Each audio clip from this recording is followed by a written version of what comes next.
this room was started, 6 sessions ago, and we've been going verse by verse when we started with chapter 2. But I mean, we went through the preamble, the story of what led to the Kurukshetra, this battle on the battlefield of Kurukshetra, where the words that are in the Bhagavad Gita were given to Krishna, given to Arjuna by Lord Krishna.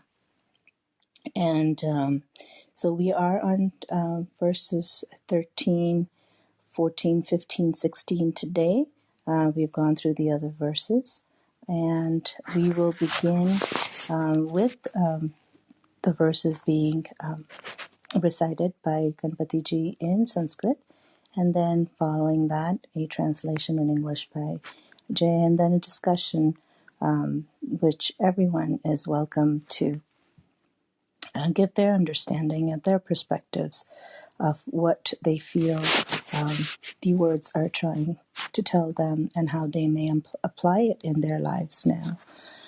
So without further ado, I will ask Ganpati Ji to start us off with some invocations and then the translations.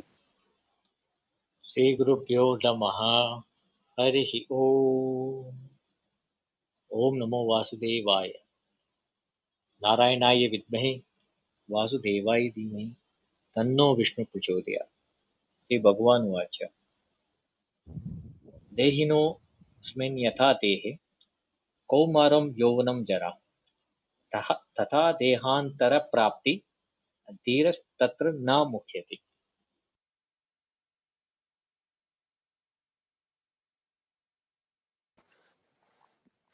Jay, are you in a good space, or do you want me to continue with the... I will then continue with the, excuse me, the translation. So this is verse 13.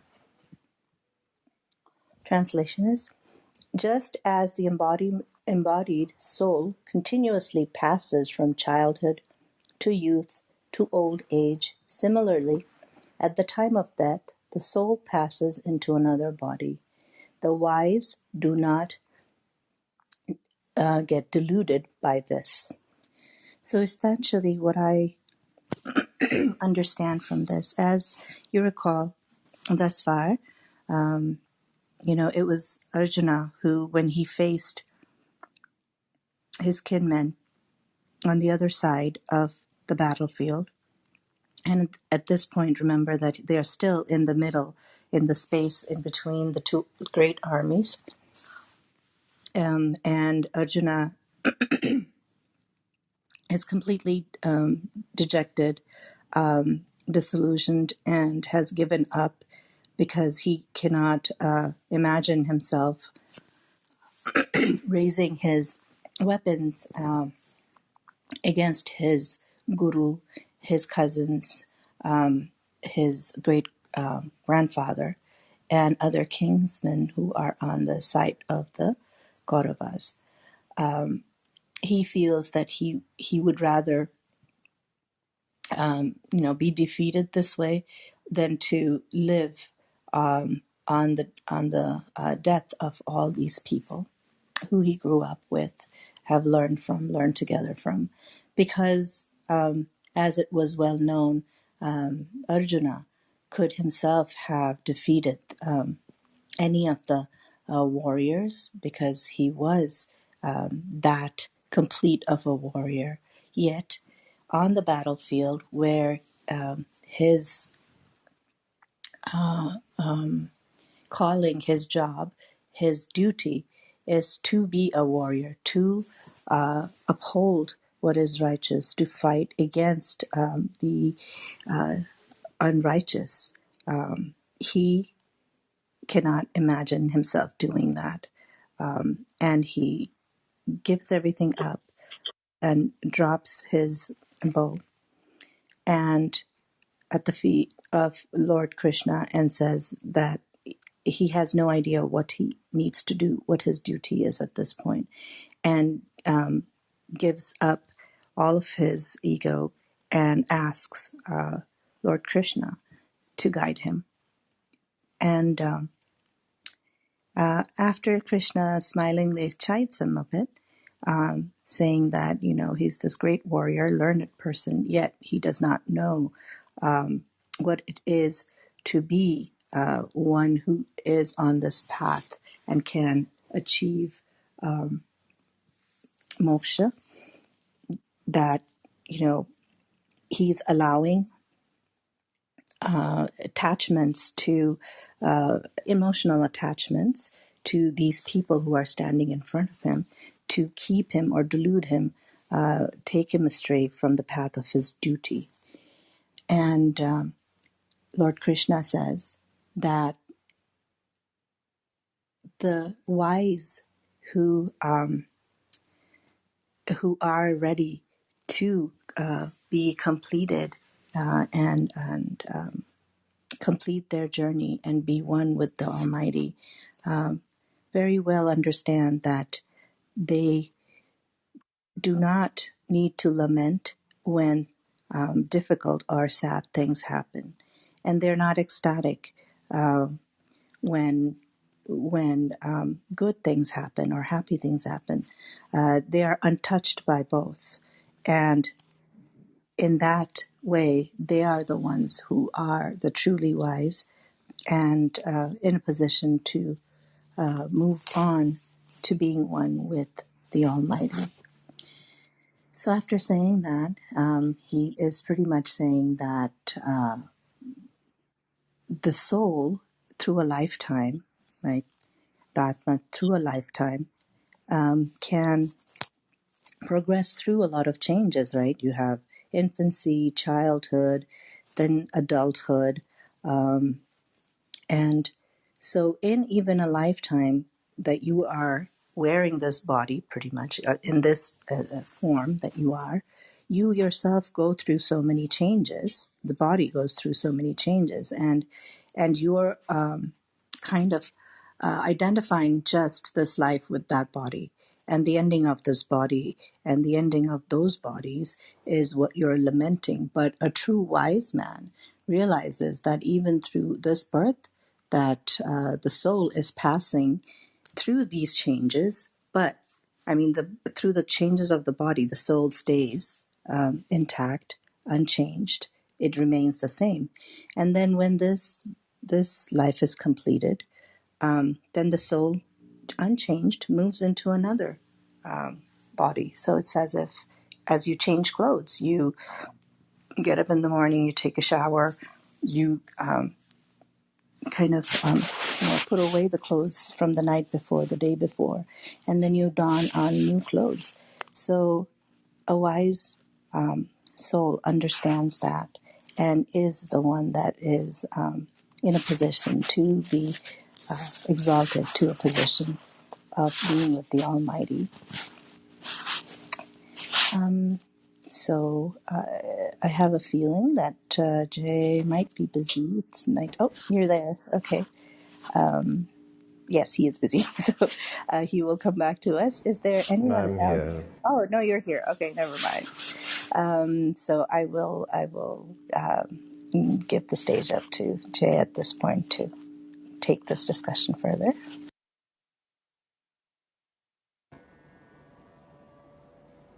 Namaste and Jai Shri Krishna. Jay.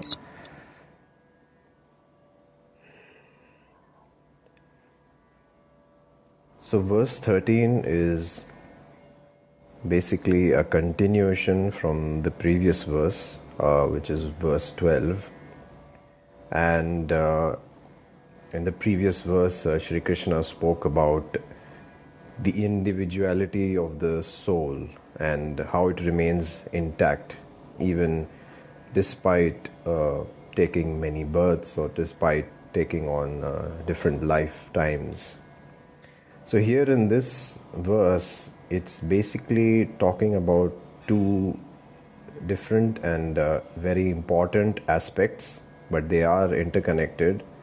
The first one, which Sukanya brought about, is transition, which is basically in physical life, as the soul inside the material body is going through many transitions and transformations.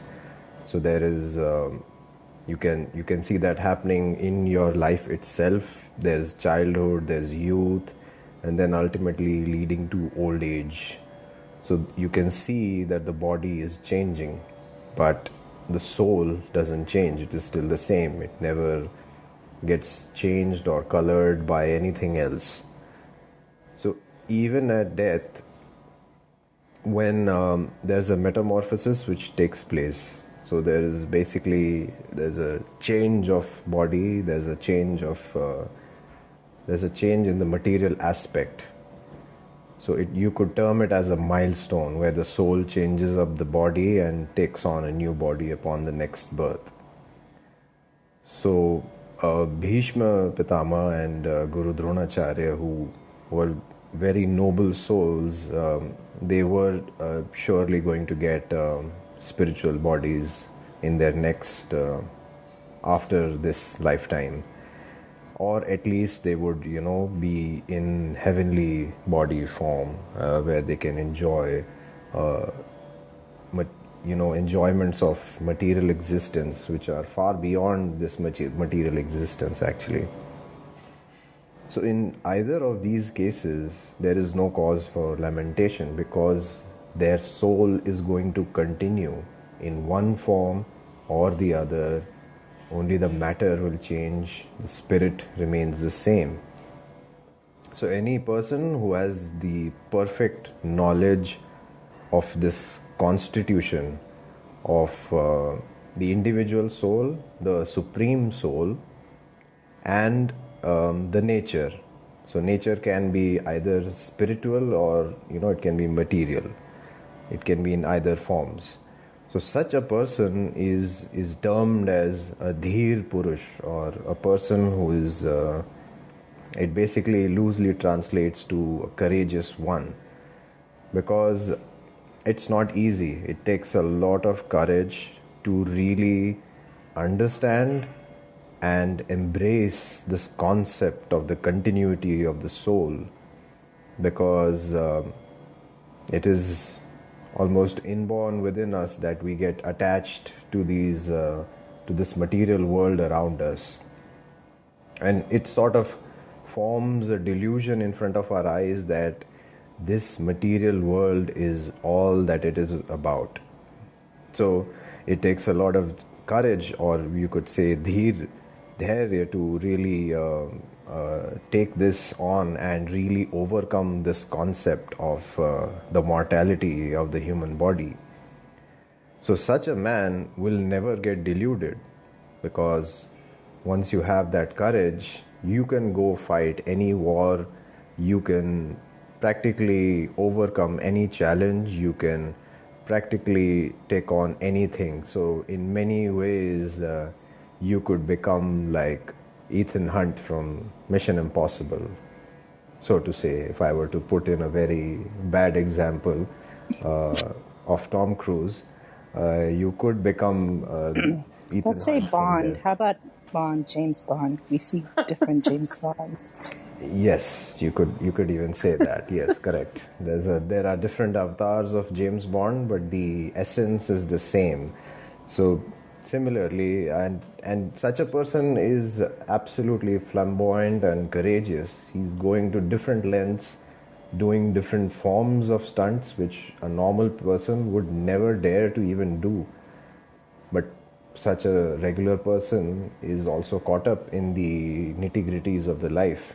Whereas such a person who is courageous, he really overcomes all these factors. He overcomes the concept of death, because he's trying to serve a bigger purpose than his own death.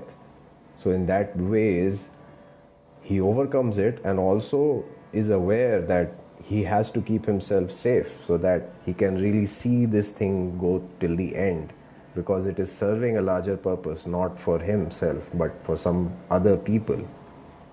So Dhir is the Purush who can really obtain this perfect knowledge and overcome this concept of the continuity. The second point is that of fragments.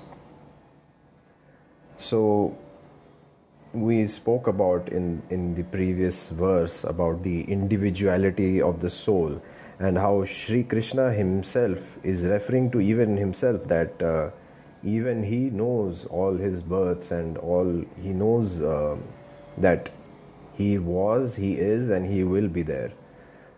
So in many ways he's referring to this individual fragmented portions and how they are all part of the Supreme, but they exist eternally. Or in other words, you can say Sanatana. Sanatana means, loosely, it means eternally. It is there forever. So these fragmented portions are, you could say, forever, and even after liberation, it remains the same. That individual soul remains the same. It does not change. It does carry portions of each lifetime, but that's a different thing that we don't remember all of that. So this theory is almost like you could apply it to the Supreme Godhead who is present in each and every one of us, each and every individual body, which we also known as the Paramatma, the Supreme Soul. So Param Atma, you could say that as Paramatma, which is different from the individual living entity. So if you were to take an example of that, when the sky is reflected in the water, the reflections represent both the sun, and if you see it at night, the moon and the stars also. So the stars can be compared to the living entities, and the sun and moon can be compared to the Supreme Lord, and they are all reflected on the same fabric or the same surface of the water. So in this way, the individual fragmented spirit soul is represented by Arjuna, and the Supreme Soul is the Godhead of Sri Krishna. So they are not on the same level right now, and you can see that because Arjuna has almost surrendered to Sri Krishna more than a friend. Now he's given the chariot of his mind also to Sri Krishna. So they are not actually on the same level, because if Arjuna is at the same level as Krishna, and if Sri Krishna is not superior to Arjuna, then the relationship which is being depicted over here in Bhagavad Gita of the instructor and the instructed person, it becomes meaningless, because if both of them are going to be deluded by this illusion of Maya, which is an illusion, then there is no need of somebody to become an instructor or somebody to be instructed. That would turn out to be quite useless and meaningless, because when you are in the clutches, you are in the folds of Maya, the illusion, you cannot really become an authoritative instructor. So it is over here that we really see that Sri Krishna, who is the Supreme Lord, he is superior to any living entity. And Arjuna, who is basically, you could refer to him as the forgotten soul, who is right now under the delusion and illusion of Maya. So that's why this dialogue, this conversation can take place, because they cannot be on the same level. One has to be lesser, and that's why this discourse is happening.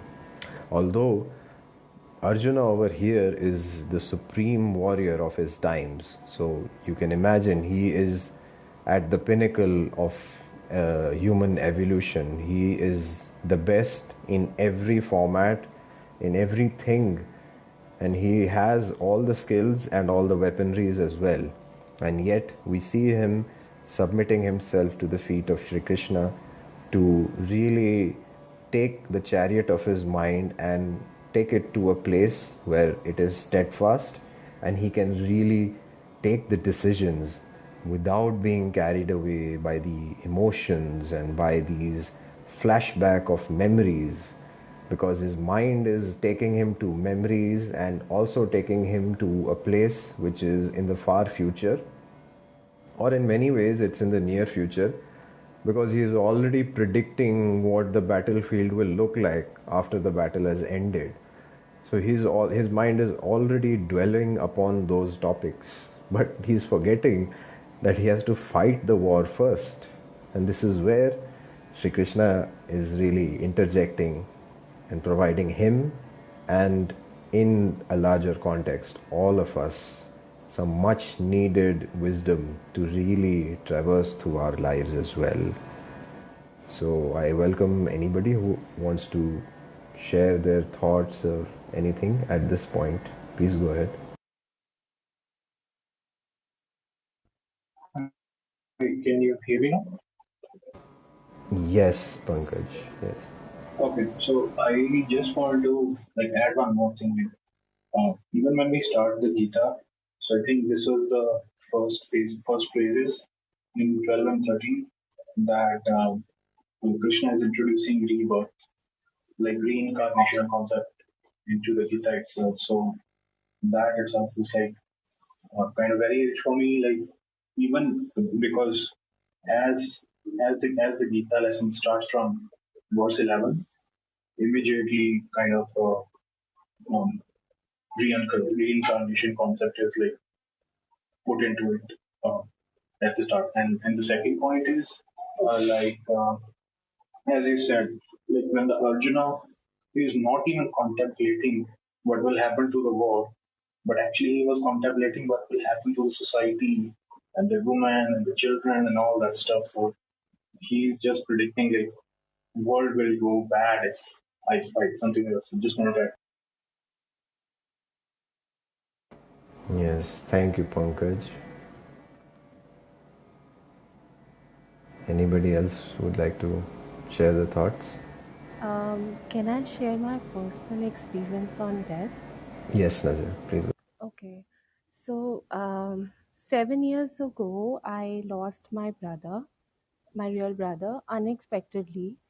And I mean, in one night, my whole life changed.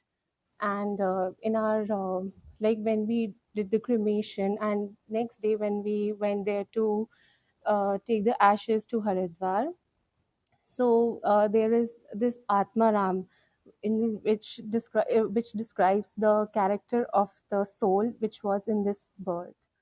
So my brother's the Atmaram, it was a saint sitting in meditative posture, and we were told that he was a saint soul, and so because I was so close to him and he loved me, pampered me so much, so he was I could feel his aura everywhere, like he was protecting me wherever I was going, whatever I was doing, and I could feel it. And even like when I used to sleep, I was in sleeping alone in my room, and I could feel his presence in around me, and he's just you know just loving me like a brother.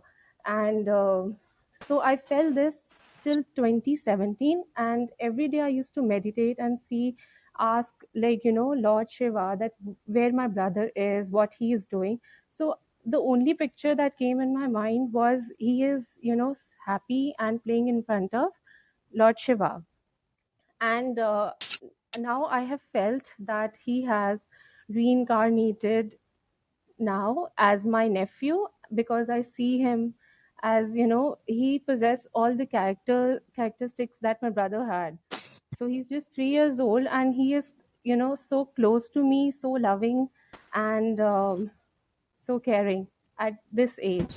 So I feel that soul never dies. It's just that the costume we change, but even like I have a kind of feeling that yes, he is back to this family and he is with us. But I do have a lot of unresolved questions in my mind, in my heart, that why he passed away so early, and it was a big step in his life that he took. So I don't know, maybe through these listening to these sessions, I would get the answers of my questions. Thank you.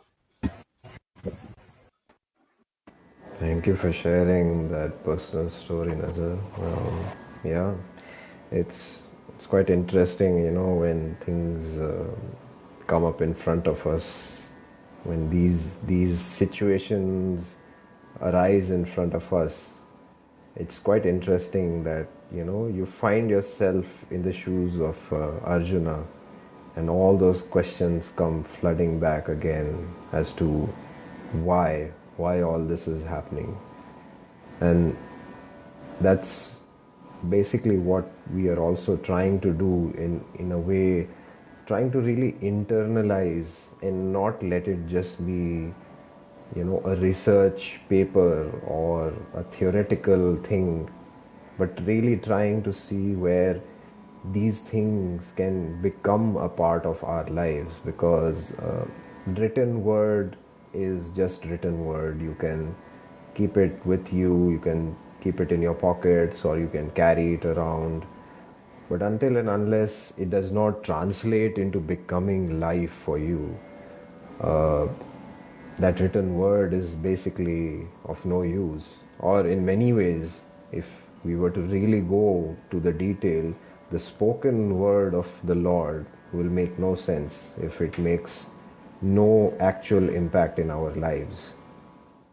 So, in many ways, this is what we are really trying to do, and trying to attempt to understand, you know, get some answers, because life can seem pretty meaningless at times, and you start to wonder why all this is happening, and yes, I think we are on that journey, and I guess more power to you, Nazar, for being here also, and for your own spiritual journey on this path.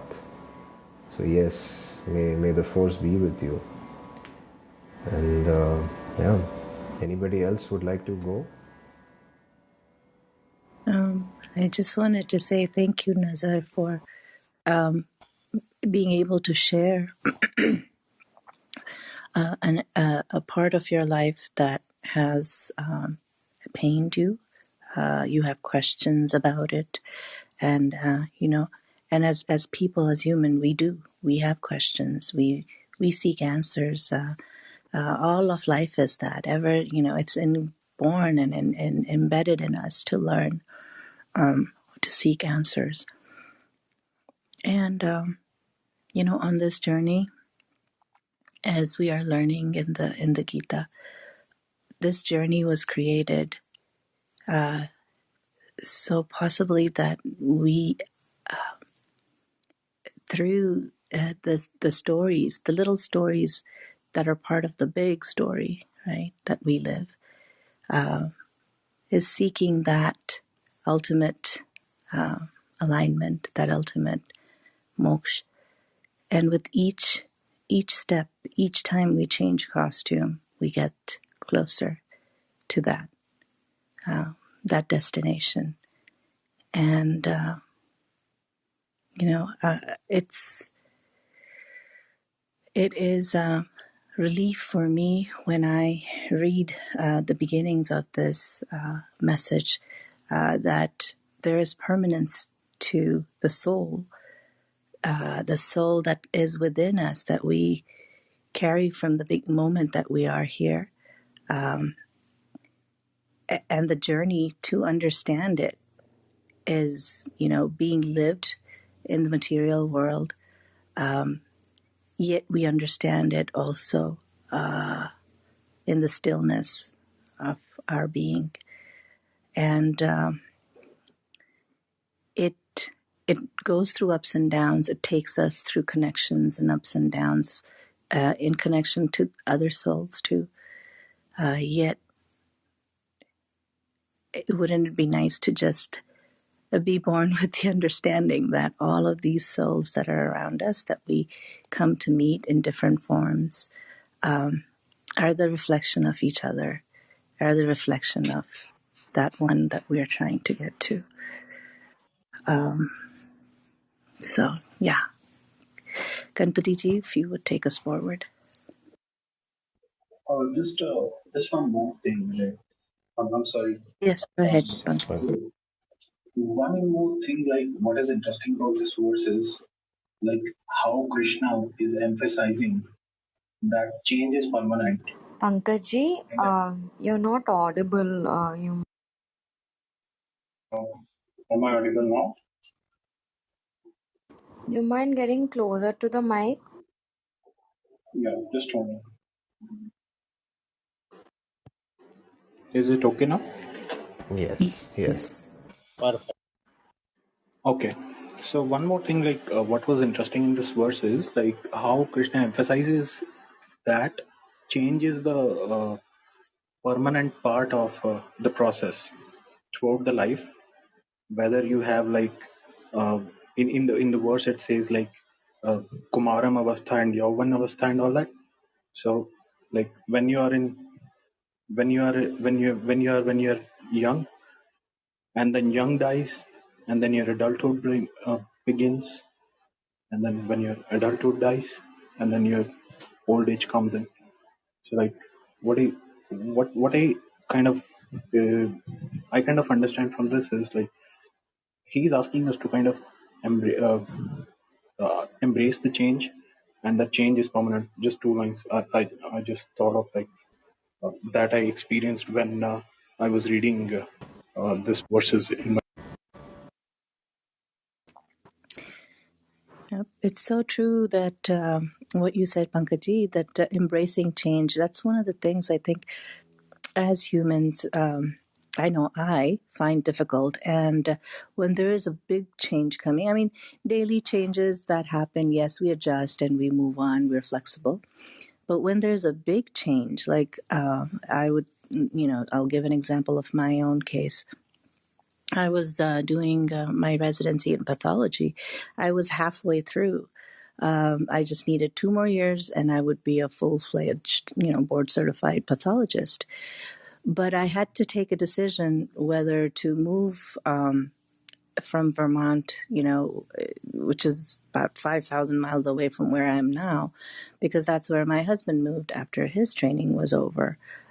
Because there was no proper opening in Vermont where I was getting, my training. And when we moved to where I am now, there wasn't any, midway when you leave a residency and try to pick it up, it's very difficult, especially in subspecialties. And there was none. And I had to switch. And I switched into something that I never, ever thought I would do when I started medical school, or even when I ended medical school. I never thought I would become a psychiatrist, because that's the one thing I said to myself. I'm never going to become a psychiatrist because it doesn't make any sense to be one after I went through my rotations. But life, you want to call it, God, you want to call it, the spirit, had a different story written for me. And I was miserable because I didn't want to face that change, even though I was taking that decision to move closer to, to where my husband was, because after getting married, we were already apart for 2 years because of our training. And he seemed to keep moving further and, geographically moving further and further away from where I was located. So I was like, goodness, this man's going to, go off the mainland of the United States if I don't go following him around somewhere or go stay there with him. But I was miserable. The first 2 years of psychiatry residency, I was like, what did I do? I before I was in a specialty where what I was working with, they weren't talking at all, pathology. And the other flip side, now they won't stop talking. And I I was more tense and stressed every single day, and really kind of mentally beating myself up as to why I made the switch. And instead of finishing my training in 2 years, 2 more years, so it's altogether 4 years to become a pathologist, I went into something that took me 6 years. So altogether 8 years of residency. And it wasn't until my fifth or 6th year that I started to understand why that switch was given to me, has become part of my life. But I was torturing myself mentally for 6 years trying to resist change. And I see that a lot in my life and others around us. When there's a change that's coming, that is of significance, we resist it because it's so much more comfortable to be with the familiar, right? I mean, those are the comforts for us, the familiar home that you have, the smells of your home, the way people talk, the way you know the people, you know what to expect, you know how they will behave and react. And so there's some comfort in that familiarity. Yet it's, we forget, as you said, the one constant in life is change. And change continuously keeps happening whether I realize it or not. And this change going into a different subspecialty, which was completely different than what I was doing or thought I would ever do, is what I needed in my life to continue to understand my own family, my own child. And it took, even after that, even after I graduated as a child psychiatrist, it took me years after that to really understand the gift that I was given by whoever wrote my, story or had scripted it. And all this time, I felt like, okay, I've wasted trying to fight something that was actually for my own good.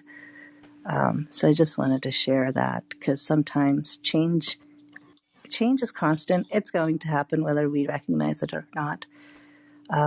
Wouldn't it be nice to be able to decrease our own stress trying to fight it or trying to control familiarity and trying to control not to have change in our life?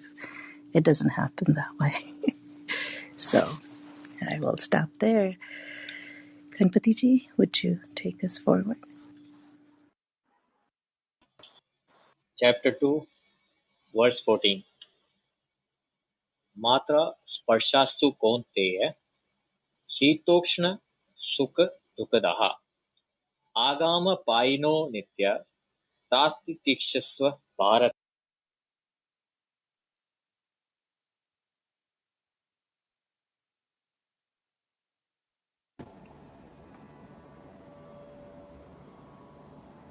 Neji, you want to do the translation?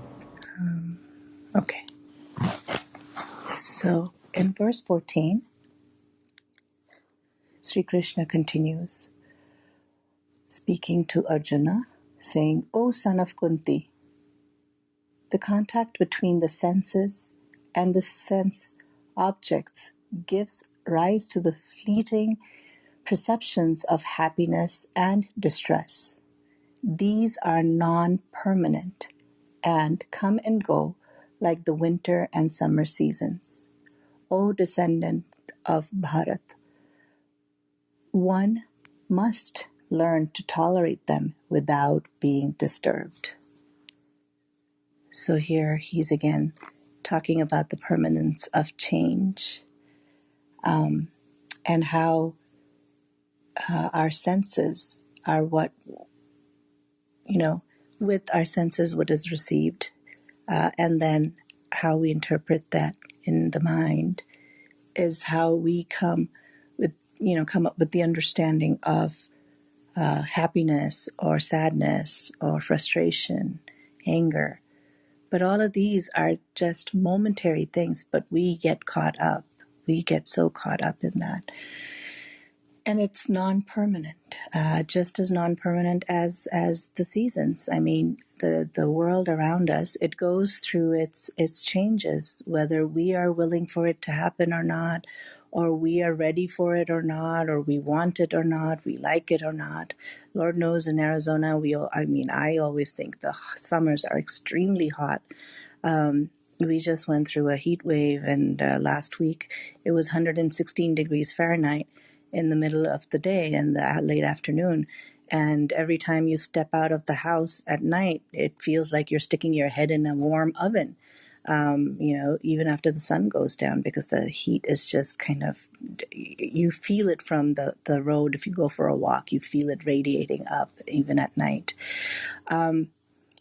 And then we are always complaining, oh, I wish the winter was here, because the winters are gorgeous in Arizona. And then when the winter is there, and if it's a little bit too cold, as it is getting too cold for us who are living, 6 months in hot or hotter weather, we go, oh, I wish it was colder. So we are never happy. I wish it was warmer. Wish we could get into the pool, because we all love getting into the water over here because it's a nice change. So, but whether I want winter or summer to be there, it doesn't matter. It's going to be there when it's going to be there. Just as, all the things that happen that we perceive are going to happen despite what I wish for or what I project it to be, or hope to be. Because I'm doing this, it should be like that. It doesn't matter. It'll be the way it is going to be. We put our perceptions of happiness or distress or frustration or elation to these things that we perceive through our senses. And from what I understand, Sri Krishna is saying, all of this is not permanent. This is not what you are. The Atma is. The Atma is unmoved. It's the same, not affected by anything. And the one that understands that and it can go through all of that without being moved one way or the other is the one that is wise and not disturbed. And that part of not disturbed, that part that is undisturbed, is within all of us. It's the journey is to realize that. I guess that's what I'm understanding. Jay? Yes. So, overall, in this verse, we see two key points coming out. The first one being, as Sukanyaji mentioned, is that of emotions and seasons. So when we look at our lives, when we are performing our duties, going about with our work, daily work, personal work, professional work, the one aspect which is always overpowering us is our emotions. Emotions attached to everyday work, everyday results.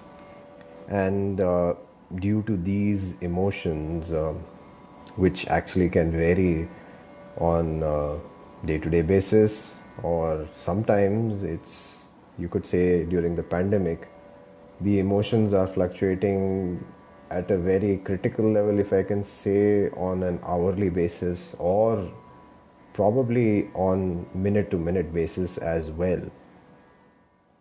So one has to tolerate these transitionary appearances of happiness and distress, because one moment you're happy about something, and immediately the next moment you get a text, or you get a pop-up, or you hear the news of something going bad, something going wrong, and immediately your emotions dip, your energy drops down completely. So over here, we must really look back at how our Vedas instructed us. As per the Vedic instructions, one was supposed to take bath early in the morning. So this is one of the many forms of bath which we take in our culture. Even during the morning time, during the month of Magha, which is January to February, which is probably one of the coldest times in the years in India. And that is when Pratah Kal, which is the onset of the day, or you could say the Brahma Muhurat, which is, you could say, 1.5 hours exactly before the actual sunrise, when it appears at the horizon. So you could say the twilight, the dawn of the morning, which is roughly it begins at 4 a.m. and that is when the snanam or the bath, which is considered extremely auspicious during ancient times. And this cold water bath, even before the sun has come out, is meant to revitalize the body and remove all kinds of negative influences. So this used to be done irrespective of the season, irrespective of how cold or hot it is. It was supposed to be done at that time, and people adhered to this. So this early morning bath also used to act as a very good start to the day, ensuring that you stick to your routine also, and it also kept your sleep cycles in check when you went to bed just slightly after sunset. So previously we used to be driven perfectly by the solar cycle, which was the setting and the rising of the sun. And that ways one really executed their duties in spite of any climactic inconveniences, because right now the monsoons have started and things can become quite messy, quite difficult. But it's a fact, like it's raining, so it's a fact that it is raining. Can you do anything to stop it? There's hardly anything you can do. There's practically, I don't think there's any technology as such to really stop the rains. You can maybe keep yourself dry and really try to just be dry for as long as possible. You can do that, but you cannot really stop the rains. So if the rain is there, you really have to go about with your work, at least which is connected to your own daily life. You will have to go around with that work. Obviously, there is a time which is coming up where we devote a lot of time to spiritual practices and a lot of time spent on dhyana and in remembering Mahadev as well.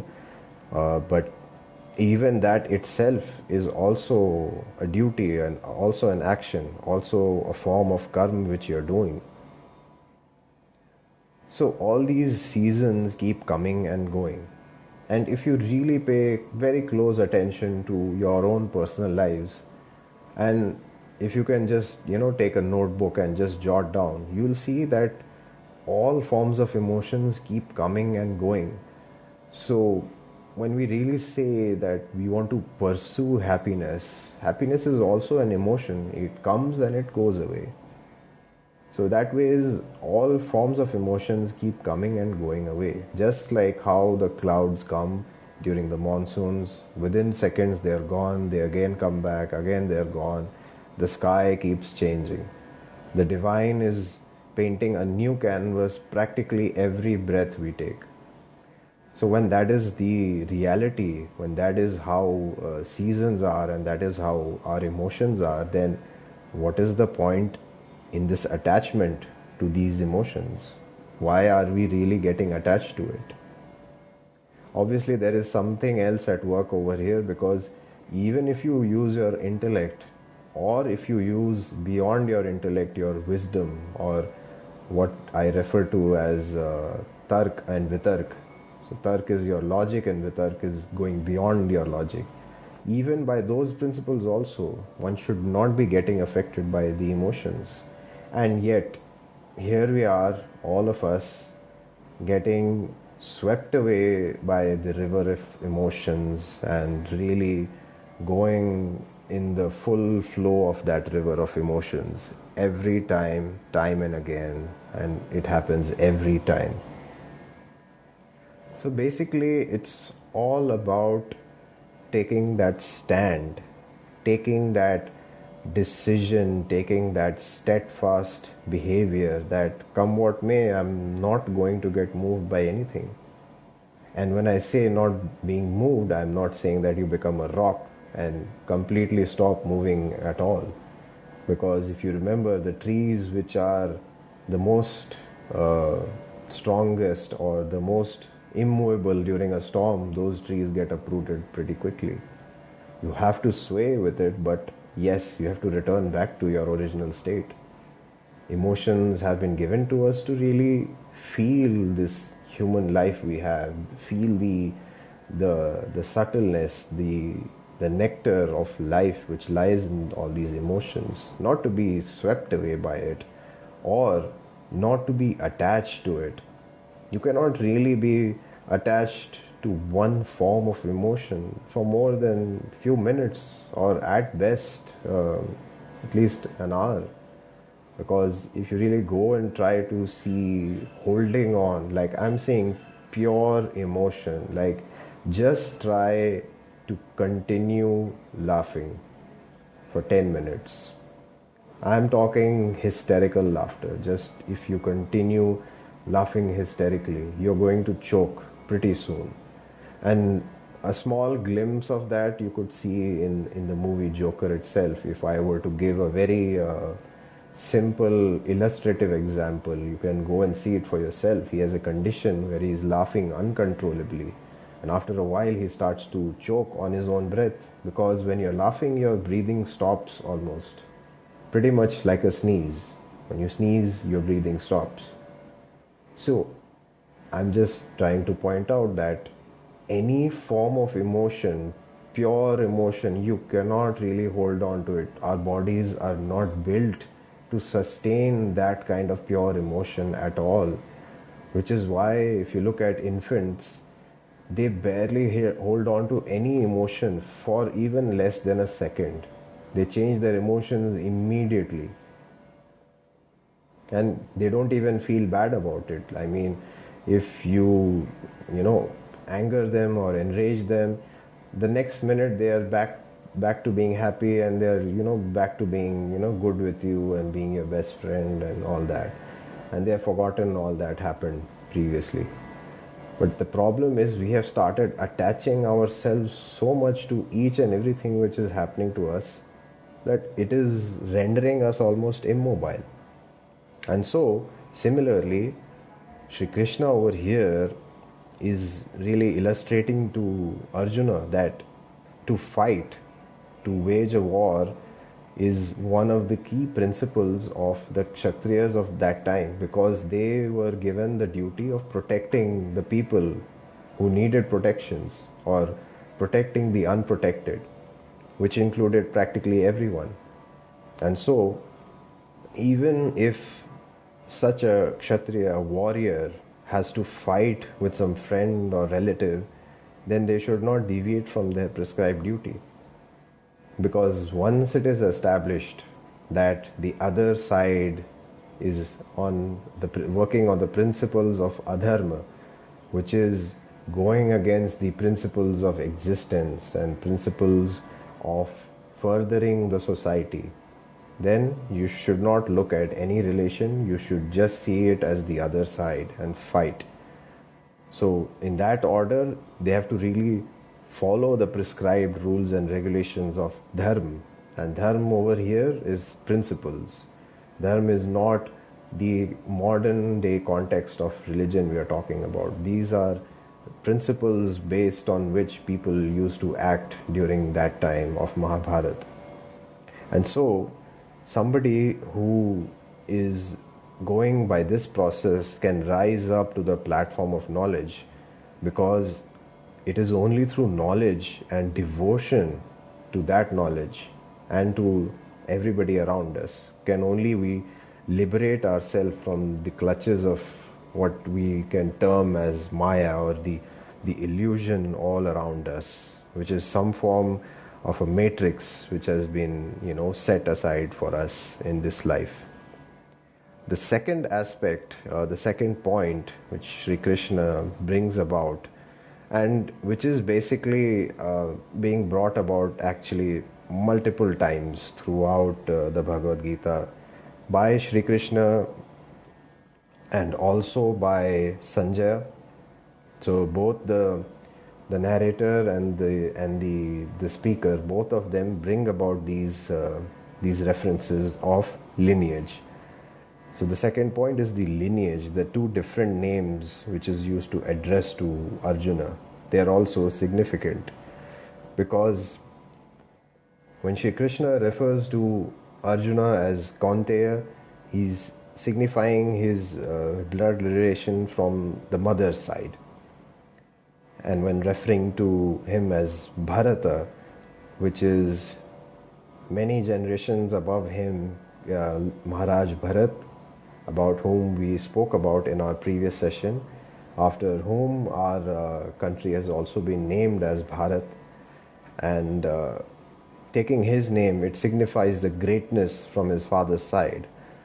So, in this way, just by taking two names, Shri Krishna is again reminding Arjuna that from both the sides of his lineage, he is supposed to have a great heritage. And that great heritage brings immense responsibility in the matter of proper discharge of duties. Because both of these lineages even sacrificed personal relations, personal gains, personal comforts and personal emotions of which a father or a mother could have, and really went about in discharging their duty towards the society as a whole. So when such a lineage is there, so Arjuna is really a person coming from a very great lineage. So he's a role icon, you could say, a role model for everybody, and for almost years and millennia to come later on. So in that sense, when such a lineage is there behind you, you cannot really stop and avoid fighting. That is the only duty you need to discharge, because you're fighting not for yourself. This Mahabharat, this Dharam Kshetra, Kurukshetra is not about Arjuna. It is about doing what is right for all the people involved over here, for everyone's welfare, for the welfare of many generations to come after him. He's fighting that war. And so it is needed that he picks up his weapon, and fights the war, being absolutely steadfast and unmoving in his discharge of duties. So at this point, anybody else would like to share their thoughts, their views on this?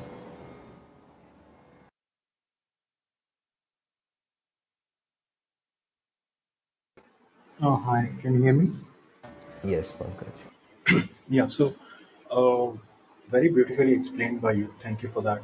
So, I just want to add like very little point that I had from my own experience, like not like life experience, but a memory kind of an experience, where in this verse, like the word that comes out to me more bolder is anitya, kind of not forever. So in that case, when I think of this thing, this word, so one story comes to my mind, which I think many of us might have heard, like in the form of a Bible story or two people talking to each other kind of story, where one person asks, "What is that one sentence which I hear when I'm sad, I become happy, and then when I'm happy, I become sad?" So the other person out says, like, "This too shall not last," something like that. So I think that is kind of an essence of this verses as well.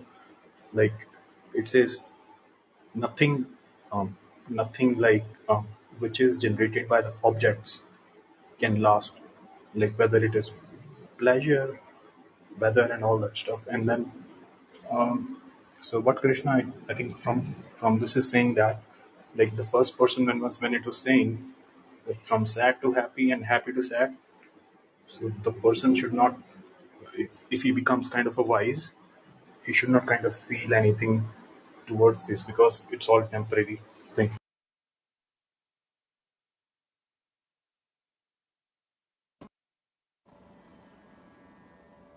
Yes, quite true actually. Thank you, Santosh. Thank you, Pankaj, for sharing that.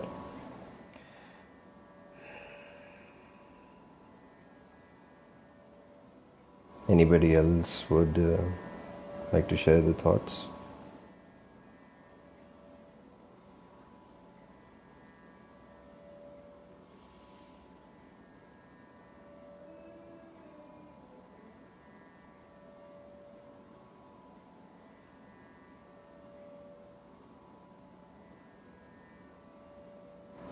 Yes, Sunny. Hi Jay, I Yeah, just hi. wanted to. Yeah, You were talking about how Bhagavad Gita or like Mahabharata in the characters, they really look at themselves as the souls that are, they're just carriers of dharma. So they sometimes even forget what they actually want and they work for others. So there is this interesting character in Mahabharata that I really adore. That is Gange. Gange is synonym of Bhishma Pitama. So Gange is this one character that always stood for what's right, but he kind of died because in a way that was very satisfying for him and to the ones he loved, that is Pandavas, but he was on the Kaurava side. So it kind of raises me. I have this question. So what is this dharma that people talk about? So just because you believe in something, you start rioting for it, you fight for it, and at the end, somehow you realize that maybe there is the second opinion. Bhishma Pitama was on the Kaurava side, but he always stood for what he felt was right, but then he lost for some reason because he was on the Kaurava side. So what do you want to talk about? I mean, like, I'm like curious about his point of view. Like, if you think from his point of view, was he the good guy or was he the one who stood for the righteousness, or was he the bad guy because he just stood for the Kauravas? So what's your point on that? I just wanted to ask. it's interesting because what's happening is if you really look at the persona of Devvrat, who later on went on to become Bhishma and then Bhishma Pitama, because he has now got the Ichha Mrityu, the choice of death. So he's practically lived for probably almost like 4 or 5 generations or something like that. And the problem over here is that he is someone who is basically a man of his word. So this is a time when we didn't really have any court or any law as such, no judicial system, and so because right now when you step out into the road, there is a law. Everyone knows about it. Like, you cannot jump a red signal. You have to do certain and certain things. Every state has different laws. Every place has different laws. Law on the road is different. Inside a public place is different. So these are times when the law is to be enforced upon us, right? We do not take these things. We have to just abide by them because somebody has told this to us. Whereas Bhishma Pitama or Devvrat, he really went on because these are times of dharma. Dharma means principles. The whatever you speak, the spoken word becomes the law. If I give you my word, I will abide by it. And these are all, if you really look at it on a very macroscopic level, uh, they are all coming from the lineage of people like Raja Harishchandra, who just to keep his word, he sacrificed his wife, his son, even himself, just to keep his word, just because he had given a promise. He will abide by it, come what may, because that is what it is. At that time, your word was everything. There was nothing written, there was nothing, no courts or no law. Whatever you spoke, that was what was law for you and for others, or at least between people whom you spoke about. And that's why when Devvrat took that Bhishma Pratigya, the cruel, the forcible vow upon himself, he took everyone as eyewitness. All the three worlds and all the lords, he took all of them as witness because he's pronouncing to everybody. And now he basically devotes himself to that vow. Now the problem is, he's a person, you could say he's caught up in the wrong time. He's probably belonging to, you could say, of an age of Treta Yuga, or probably even Satyuga as well, when people, whatever they said or they thought, became the law for them. Now this is basically the Dwapar Yuga, and things have started to become pretty messy, because if you really see, the story of Mahabharata is quite different from Ramayana. Ramayana is, there's a lot more of extremes. You see both sides as extreme, but over here all those concepts are gone. All the concept of dharma, principles, extremely good, extremely bad, are gone, and we see shades now more, and it's more of a political move. So that's why when you see this birth, this avatar of Narayan as Krishna, he is not bearing any weapons. And in fact, in the Mahabharata, he takes a vow that he's not going to raise a weapon at all at any point of time in the war. And that's when Bhishma Pitama, smiling, he gives a challenge to Sri Krishna that, just when you said that, I will ensure that I will force you to take up arms, and I'm going to do that in the battlefield. So that's the thing which we are talking about. This is a time when what I speak, the words I utter, they become the law. So Bhishma Pitama is a person who lives by that law. But the others, the Kauravas, the you could say Mama Shri of Duryodhan, Gandhar Naresh, Mama Shakuni, and Duryodhan, they are basically now going into a political move. For them, everything is fair in this war. They want to win it by any cost, which even including the likes of Bhishma Pitama.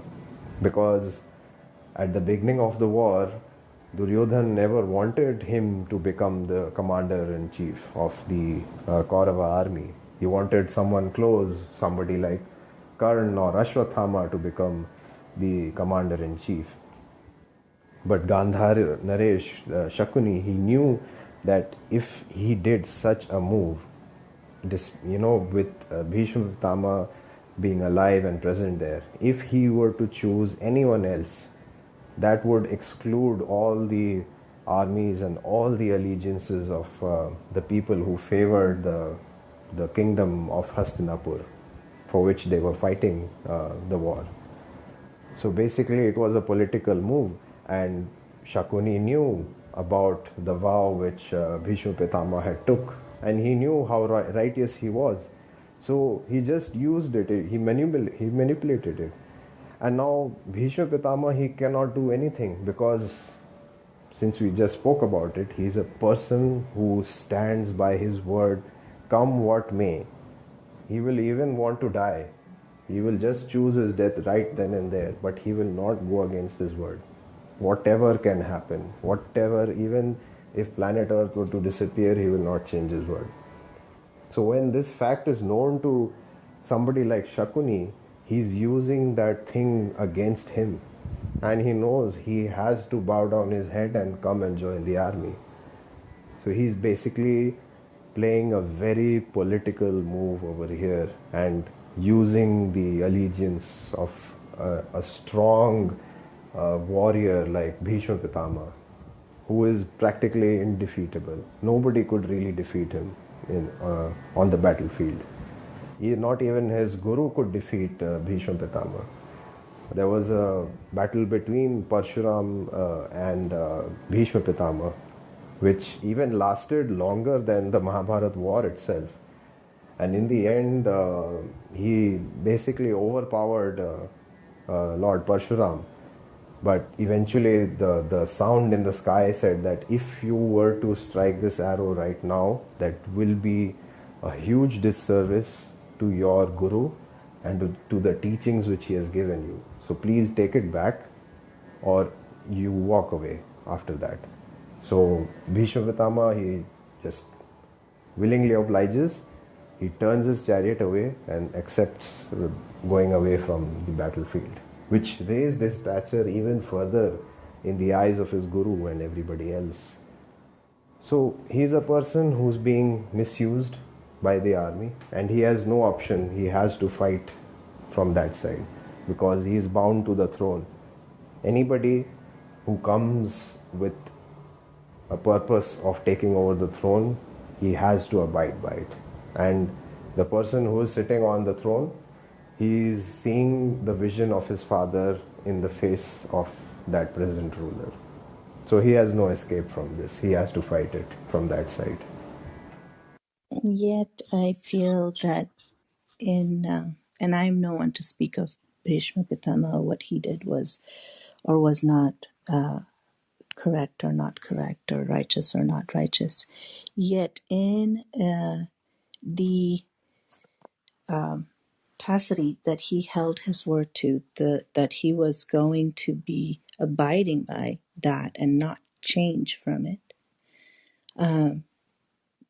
despite what may have come, also I think becomes one of those points in the history of Mahabharata as it unfolds, where he, because he's so sworn to his word and he does not deviate from that, he has sworn allegiance to the throne and the crown of the Hastinapur. When Draupadi is brought into the Sabha, dragged in there, and you know, after she's lost in by Yudhishthir in the game of dice to Duryodhan and Shakuni, Bhishma Pitama doesn't speak up, doesn't say anything against the the king is the word in the court, from what I understand. And despite seeing such atrocities happening, such unrighteous acts in this great Mahasabha, that he does not say anything because he's aligned with this, with the throne. And on the battlefield, he is there on the side of the Kauravas because that's what he has promised, and that's the promise that he has taken, and it's going to stay unbroken. Yet we know that Sri Krishna is on the other side, and why he's there, and he's faith, he is permanence, impermanence, everything. And yet, because of his word, Bhishma Pitama is on the side supporting, or has to lead the army of the unrighteous against the righteous. And that's where it's tragic that I don't know what I'm trying to say, but what I'm trying to say is the permanence of the word, the fact that he's so bound by that, when we just went through how everything is changes. The one constant is change.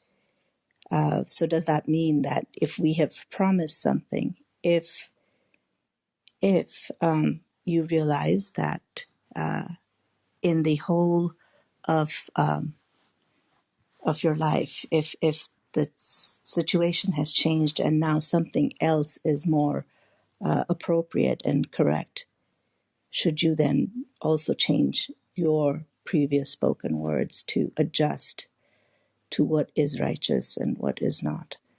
So it's Adding to that, Sukanyaji, actually,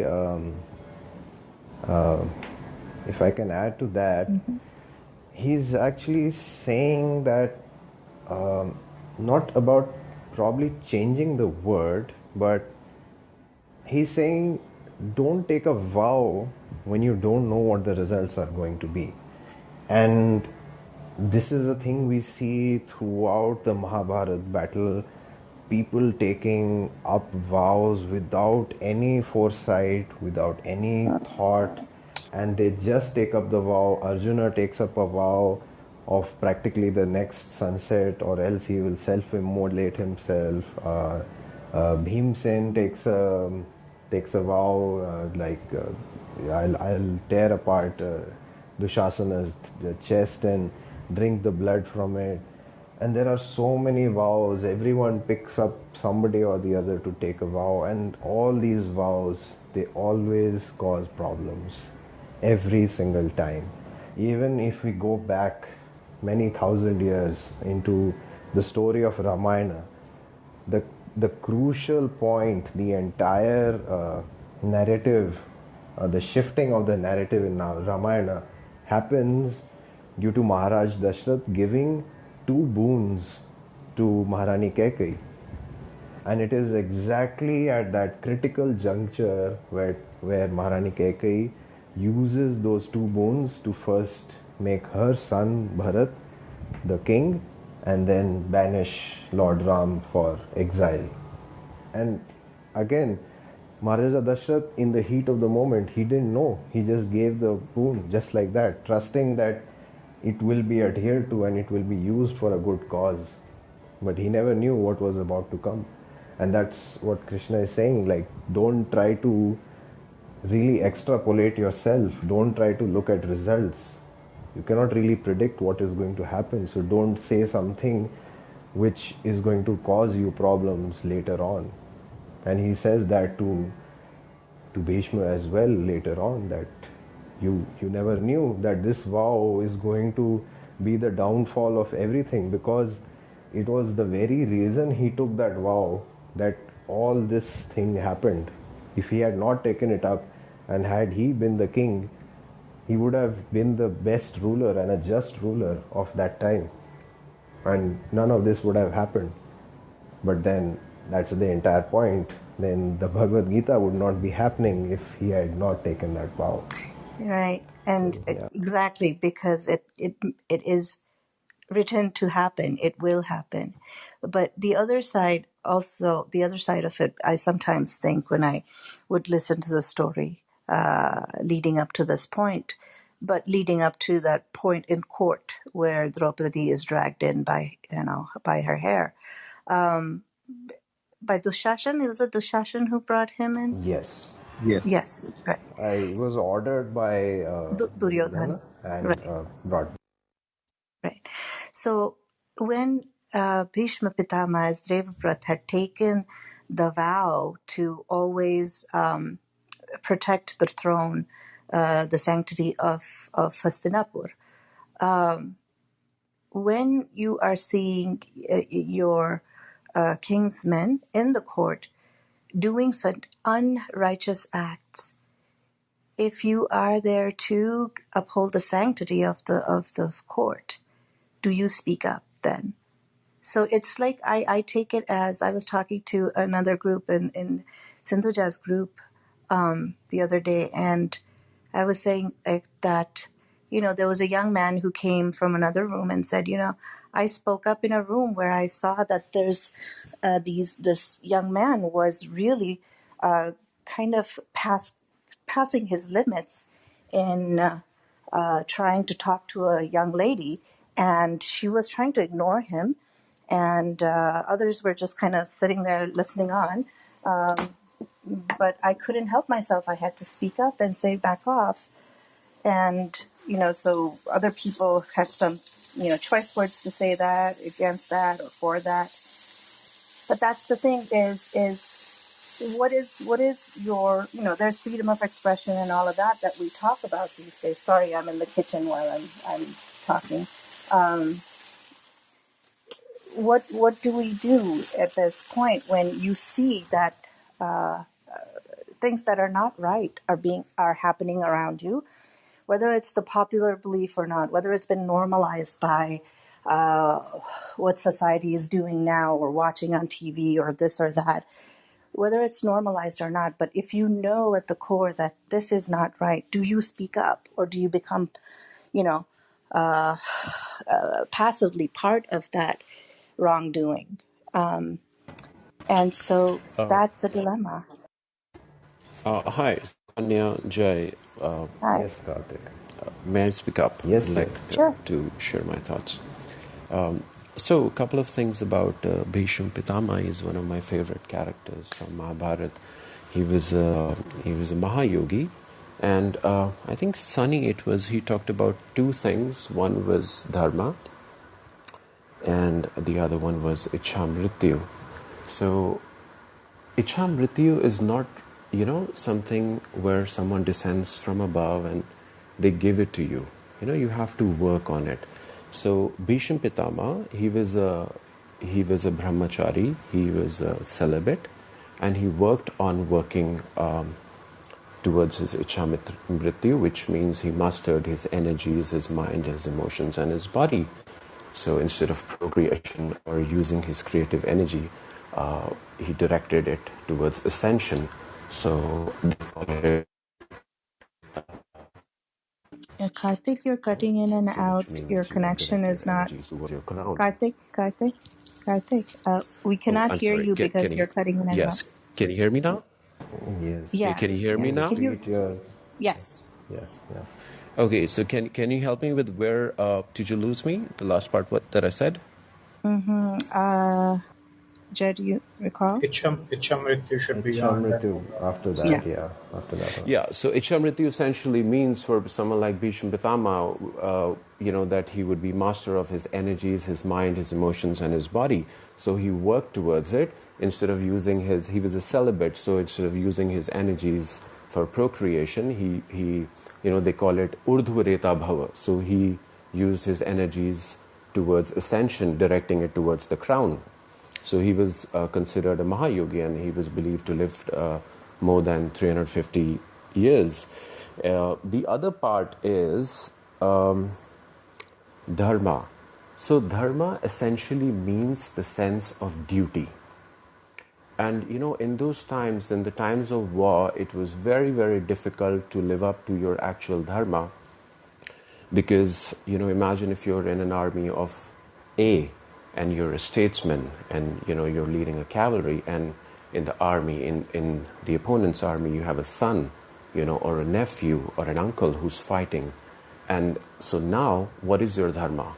Is your dharma to kill your own son, or is your dharma to perform the duties? So I think so this illustrates the fact that whatever role they were playing, they would be completely involved in the role to the point they would leave all the other duties behind. So when Bhishma Pitama was in the king's court, when he was playing the position of representing the king, he was playing his role to the fullest. That's one. The number two is Draupadi. In those times, this is what I understand from my gurus, and this is what they got from their masters. A woman could have up to 3 relationships, or 3 men in her life. And if you had a fourth or a fifth, then you would be considered a concubine. This is my understanding, and in my humble opinion, I'm not saying I'm right or wrong. So, and as per the law of the people, Draupadi had 5 husbands. So she was considered concubine. So this is why, even though it was wrong, and even though it was not right, and people could not speak up because by law they were correct. This is why Yudhishthir is considered Dharamraj, but he couldn't help his own wife, because the law was the law. I'm Karthik. I'm done speaking.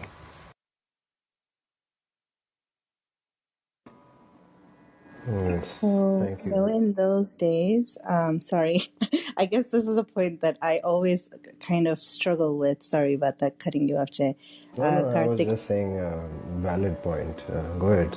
yeah, and those are valid points as to the way society was set up, and it was ruled in that sense, with those rules and laws, and but does that say that a concubine may be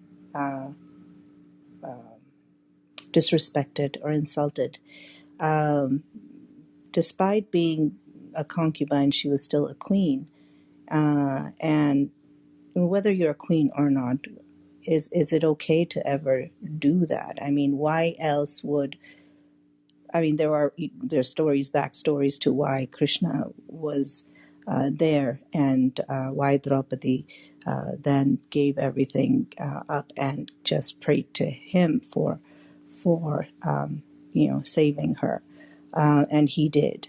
And why at the end, when it was time for Yudhishthir and Duryodhan to pick whether they were going to pick Shri Krishna to be on their side or his army, why is it that we see that Duryodhan continued to, be egotistical and kind of in his pride couldn't even sit on the side of where the Lord's feet were. To him that was even insulting. So how misled his processing was. Yet there was the other side where Yudhishthir, he was at the lotus feet of Sri Krishna, and Sri Krishna saw him first. So there's this whole, to me, the whole dilemma, as our dilemma every day, or through these major parts in our life, things happen and we have to decide this or that, and we don't know what is going to come. We don't know what the consequences are going to be, and that's why we are cautioned often. Yes, think about what you say, think about what you ask for, but lean into whatever life is giving you. But this one point still sticks with me. If he was to uphold what was good for Hastinapur, was it to the crown? Was it to the throne? Because those were going to stay. Those are material things that were going to be there. And many kings had, sat on it, and he had protected it to this point. Was it to Hastinapur, or was it to the person who was wearing the crown? No, So So he about based. Krishna, I'm sorry, Go, Jay. Do you go want to ahead. go on? No, go ahead. Go ahead. Karthik, go ahead. So one point I'd like to illustrate is, if you see, Krishna did not directly intervene. It was not his position. So, this is why the whole story or the legend goes, he helped her indirectly, supporting her with the clothing, and not directly intervening and trying to stop. Although he was a realized master, he was a yogi, he was very powerful, he could have done that, right? And I mean, they didn't need anyone to intervene. Just Bhim or someone like Yudhishthir was good enough. It's just that they were following the law to the core, because in those days, or this is, in my humble opinion, again, like I said, dharma is the sense of duty. So whatever, also, Draupadi was already lost in the sport. So it was already, she was already the property of the state, right? So to say, I'm not saying it was justified, I'm not saying it was right, I'm just saying that these, at some point, I'm sure such wise men were present in the court, and they would have thought of all of these factors, and this is why, feeling helpless, they couldn't intervene. So basically, as per the vow, Bhishma Pitama had said that he will always abide by the throne, and he was such a father loving son to almost extreme limits that he said that whosoever will sit there, I will see my father Maharaj Shantanu sitting there. So he will see the reflection of Maharaj Shantanu in whoever sits over there.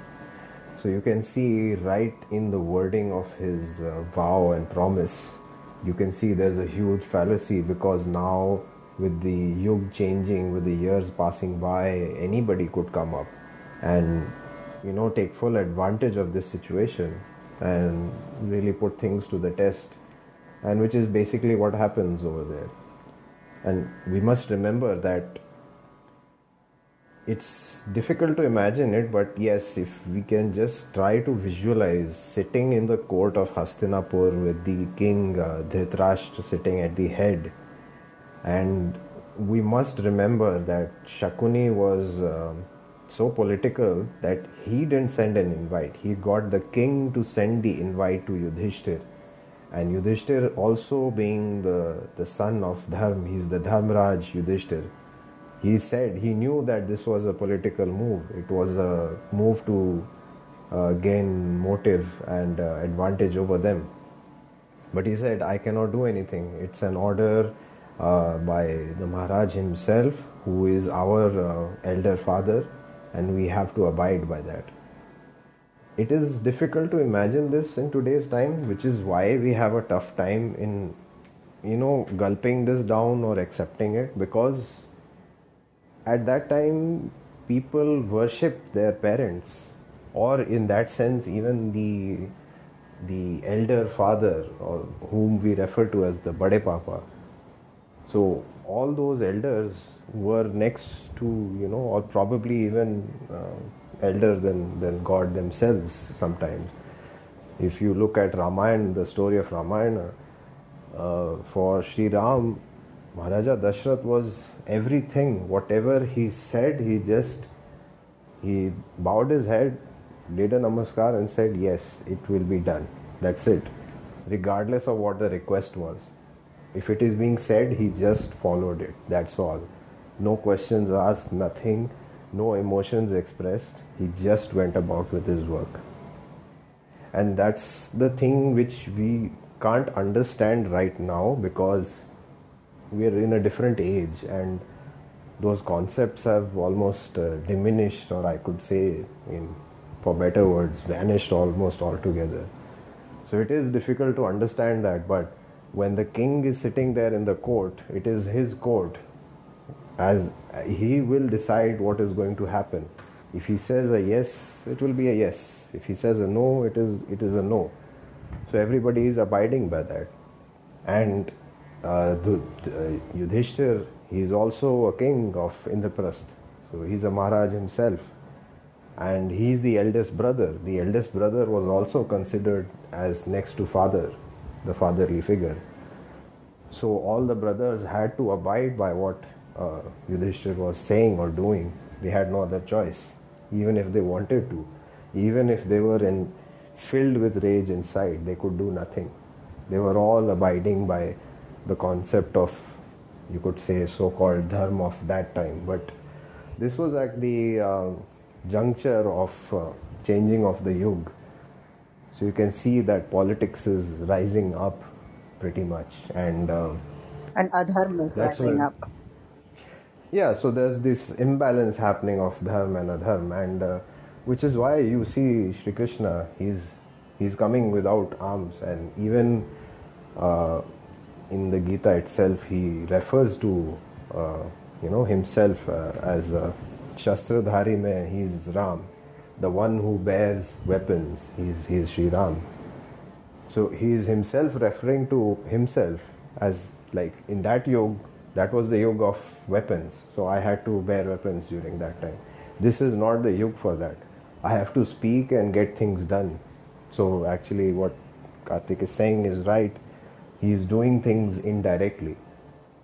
That is why he chose to become the charioteer, because he can direct things indirectly as well as not bear any weapons as such.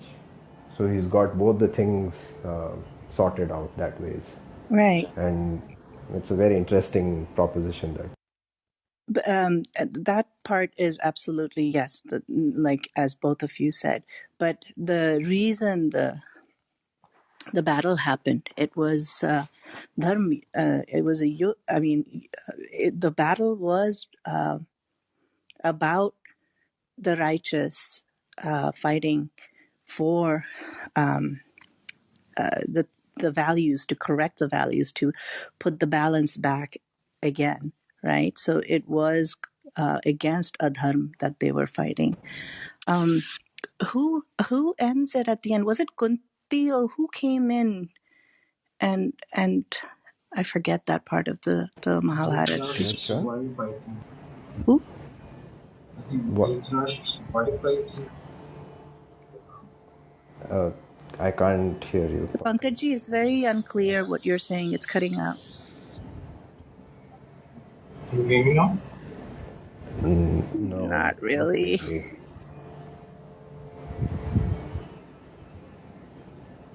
Okay, he was coming back. Yeah.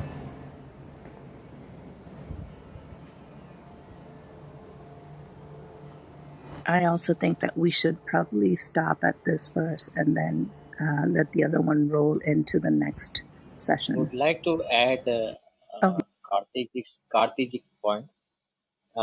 In the beginning itself, Srimad Bhagavad Gita, Prathamo Adhyay, Deshpraj Uvach, Dharam Kshetre. It's begin with the land of Dharma. So it's about Mama, mine, and Dharma means duty. Mama, duty, mine duty. Mama Dharma. So land of Dharma. So it's begin with Dharam Kshetre, ends with Mama. So Karthik ji has rightly pointed out, it is about duty also. Hi, can you hear me now? Yeah, and I don't think it's really about the right and wrong, to be honest with you, because if you look at the history of how the poison between the families was created, I think it started with the Pandavas. I think it started when they starved Shakuni's entire family to death, and this is why Shakuni, took a pledge that he's going to destroy, the Pandavas, and this is, I think, where the origination, probably even before that. I think wasn't that done by Bhishma Pitama, where he kept them for forever in the guest house, probably as a golden prison kind of a place, and that's where Shakuni he so it is said that the the dice which he rolls is made out of his father's bones, Yes. and that's why it has certain magical powers. They abide by what he says and what he orders them. So yes, in that ways he did have that. But we must remember that Mahabharat is not happening overnight. It's not something like, oh, I'll get up tomorrow and go and fight a Mahabharat, a war, which, if we really look at it, each and every king from every kingdom of India participated in that war. Everybody was there. In fact, if you count it, all the kings and all the princesses who were there, everyone fought in that war. So it's a culmination of, if I can get my calculations right, something like 30 to 40 years at least from the present Pandava and Kaurava generation. So at least from Yudhishthir and Duryodhan's side, it's at least a timeline of at least 30 years. Yeah, can you hear me now?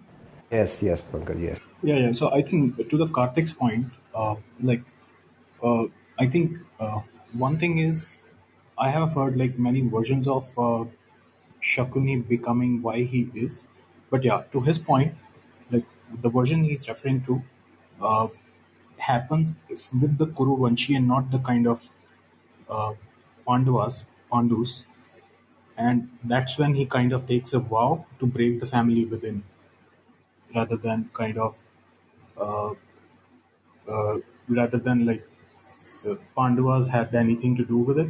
I think it is the upper generation, as Jay said, and that's how he takes a vow, like, hey, you did this to us, and that's why like I'm going to destroy your family, your line. So if I could just address that real point. So if you go back to the source one, Vyasa's Mahabharata, and all the declensions or the different manuscripts that exist, there is no manuscript that indicates any origin of Shakuni. So it's actually a much later a story that comes approximately in like the 7th or 8th century CE. I believe it came starting with Kumaravyasa in Karnataka. That story took on different places in across the country at that point. But the earliest text of Vyasa's Mahabharata has no indication of Shakuni's purpose and origins of trying to destroy the Kurus.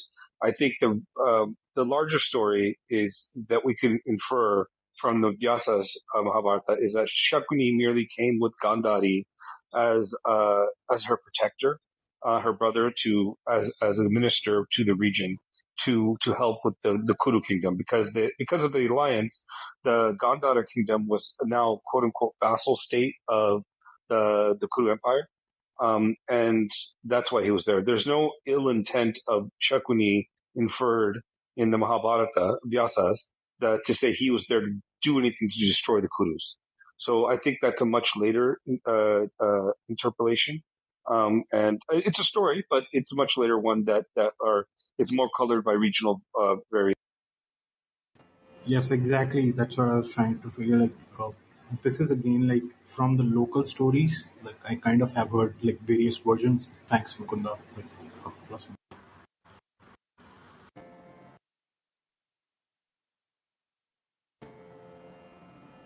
Yes, thank you, Mukunda, for the input, and welcome as well to the stage. Thank you, Over Jay. to you, Sukanya ji. I'm sorry, say that again? Over to you. Oh, Should okay. we head to Ganpati, or what do you want to do? I think I feel that it's, 12 o'clock, midnight, and it's a weekday. Yeah. So people do have to get up and go to work and go about their things in the morning. And it takes a while to just a little bit to wind down from all the things that happen during the day and then Clubhouse. So I was going to ask if it would be okay with the moderators if we finish the session here at this verse and then roll the other one into next week. Yeah, sounds good. Yeah. Okay. All right. So go ahead, Ganpati, if you want to finish this.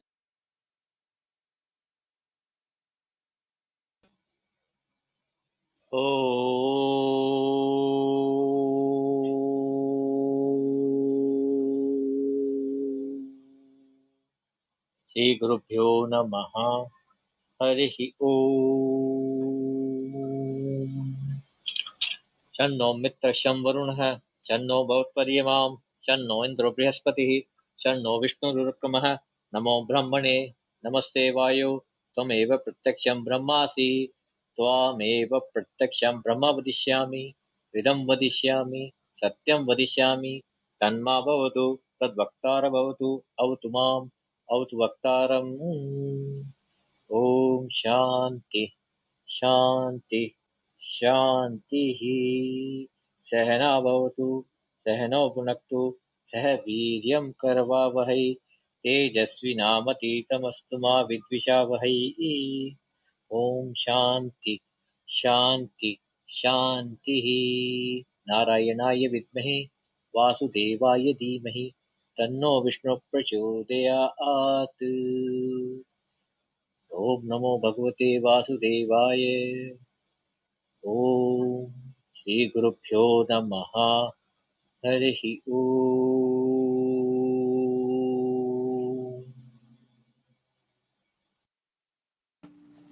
Hari Om. Om Namo Bhagavate Vasudevaya. Om Namo Bhagavate Vasudevaya. Om Namo Bhagavate Vasudevaya. Om Shri Krishna. I just want to thank everyone from the bottom of my heart for adding to this conversation and my understanding of this wonderful work that is here to guide us. So I thank all of the speakers and the audience.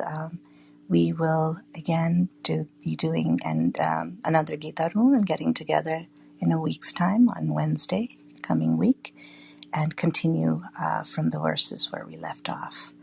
So I wish everyone who is wrapping up their night have a restful night's sleep, be blissful, and those continuing their day have a joyous day, healthy and safe. And if you will all unmute yourselves and say a Jai Sri Krishna at the countdown of 3, 2, 1. Unmute yourselves and Jai Sri Krishna. Jai Jai Shri Sri Krishna. Krishna. Jai Shri Krishna. Sarvam Krishna Namaste. Jai Sri Krishna.